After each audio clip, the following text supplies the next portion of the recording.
Welcome to the Incident Management series. In this video, we'll explore rollback procedures, the critical techniques for reverting changes during incidents.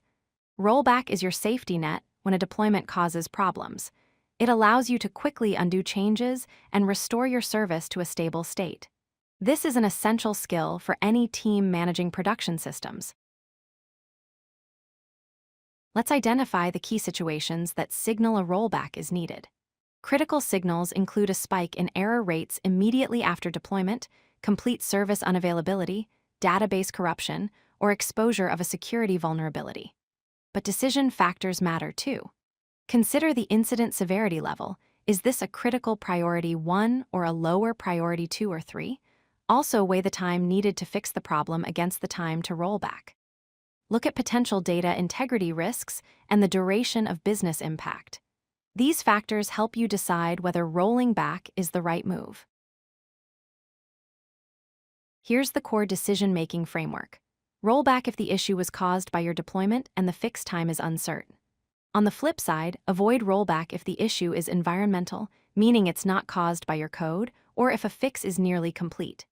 The fundamental question to ask yourself is, can we restore service faster by rolling back than by applying a fix? If the answer is yes, rollback is your answer. If the answer is no, focus on fixing instead. There are 3 main types of rollbacks to understand. First is full rollback. You deploy the previous stable version entirely. This is the most straightforward approach. Second is partial rollback. You roll back only specific components or services that caused the issue, leaving others untouched. This requires more precision, but can minimize impact. Third is configuration rollback. You revert configuration settings without touching code. This is useful when the problem is in your settings, not your application logic. Choose the type based on what caused your incident. Now let's walk through the execution process step by step. First, assess the impact and confirm that the deployment actually caused the incident. Don't roll back blindly. Second, notify your stakeholders, your team, management, and prepare your communications.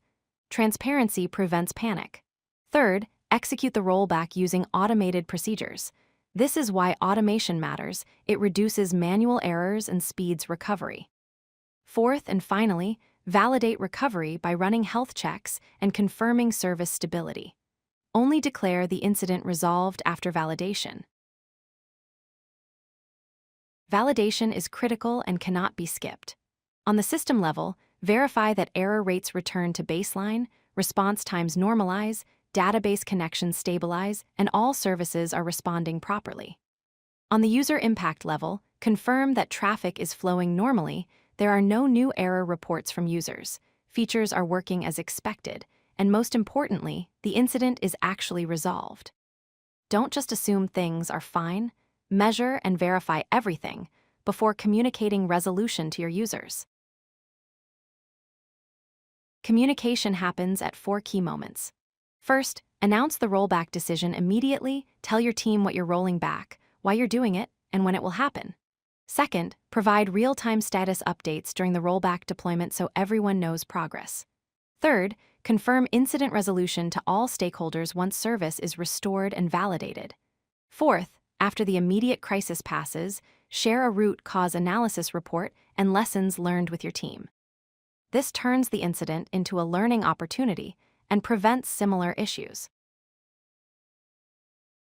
Let's recap the essential points. When and why.